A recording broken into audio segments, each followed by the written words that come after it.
Greetings, Guardians. This is Olympus Alliance. Today we're returning to our low-cost, maximum priority format, and the hero on the table is one that many of you still love, still respect. But probably no longer rely on the way you once did. Today, we're talking about Aurora. Aurora is one of those heroes that feels special. Not because she dominates the meta, but because she represents an entire design philosophy that, in our honest opinion, has been left behind. She is a strength-based tank from the nature faction, standing on the front line and fighting with magic attack, native dodge, and magic pressure. On paper, that sounds incredible. In practice, Aurora has slowly drifted into a tactical niche role instead of being a true frontline pillar. And we're going to be very clear about this from the start. Aurora needs a big dose of love from the developers. She needs adjustments, she needs modernization, and she needs a proper rework if she's ever going to return to the meta in a meaningful way. Right now, she's not a tank you build to carry fights. She's a tank you bring to solve specific problems. That said, Aurora is not useless.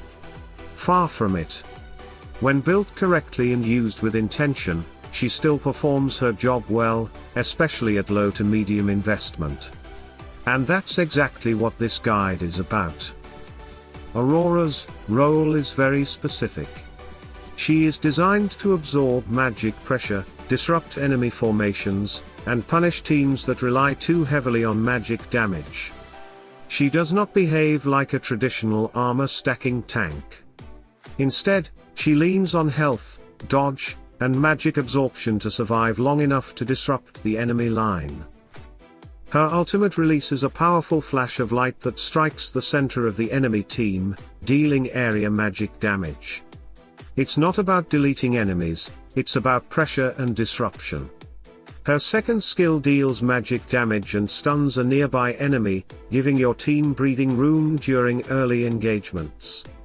Her third skill expands that pressure, dealing magic damage across the enemy formation without the stun, but with wide reach. And then there's the passive that defines Aurora's survivability. She absorbs a portion of incoming magic damage, storing it until a threshold is reached. When that threshold is met, the shield detonates, damaging nearby enemies. This is why Aurora is fundamentally a magic tank. Against physical teams, she feels fragile. Against magic-heavy lines, she can feel deceptively durable. Understanding this is critical. Aurora does not start working early. She needs levels. She needs health. And she absolutely needs her talents unlocked. That's why the very first non-negotiable step is hero level. Aurora must be taken to level 120. No exceptions. This unlocks her talismans, and without talismans, Aurora simply doesn't scale well enough to justify her slot. She has 2 talismans, and while her second one is not yet available in the Eternal Frontier shop, her first one absolutely is, and it's a priority. Her first talisman provides strength and dodge, 2 stats that directly support her survival pattern. Strength increases her health pool, and dodge enhances her ability to avoid sustained pressure. For a low-cost Aurora, this talisman is one of the most important power spikes you can give her. For evolution, 5 stars are enough. Aurora's soul stones are accessible through the campaign and heroic chest, but pushing her to absolute star is a long-term project with very low short-term return. At low cost, 5 stars does the job. Next, sparks of power. These should be pushed to the maximum without hesitation. Sparks increase all 3 primary attributes, and for Aurora that means more health, more magic attack scaling, and better overall durability. Sparks are efficient, predictable, and mandatory. Now let's talk artifacts, because this is where many players waste resources.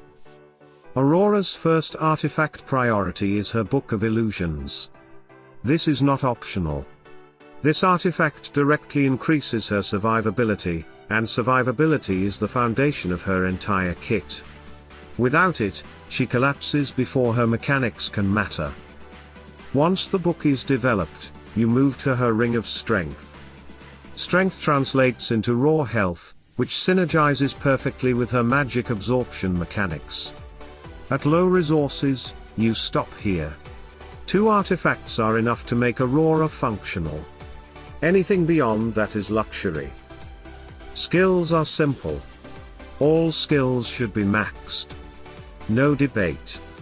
Aurora's kit depends on skill scaling, and partial investment only weakens her already narrow role. Now skins, and this is extremely important. Aurora does not want damage skins first. She does not want penetration first. She wants health? Health is her lifeline. Health allows her to absorb magic damage, survive burst, and reach the moments where her passive and control matter. So if you build one skin, health. No hesitation. No doubt. Once that skin is fully maxed, you move to the second health skin. Only after that do other skins even become a conversation. Strength, magic penetration, armor, all of those can wait. Glyphs follow the same logic.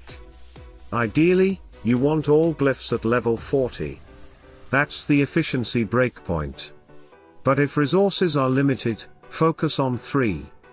Magic attack comes first, because 3 of her skills scale with it. Health comes second, because survival is everything. Strength comes third, because it amplifies health and overall durability. Stop at 40. Going beyond that is expensive and unnecessary at low cost. Built this way, Aurora becomes functional. Not dominant. Not meta-defining. Functional. And this is where we need to be honest with our community. Aurora, in her current state, is not a hero you build to dominate the game. She is a tactical tool. She is brought into specific matchups. She is used to counter magic pressure. She fills a role, but she does not lead teams anymore. In our opinion, she urgently needs a rework. Her mechanics are outdated, her scaling does not keep up with modern heroes, and her impact is too conditional. She has the identity, the fantasy, and the design to be a top-tier tank again, but she needs help from the developers to get there.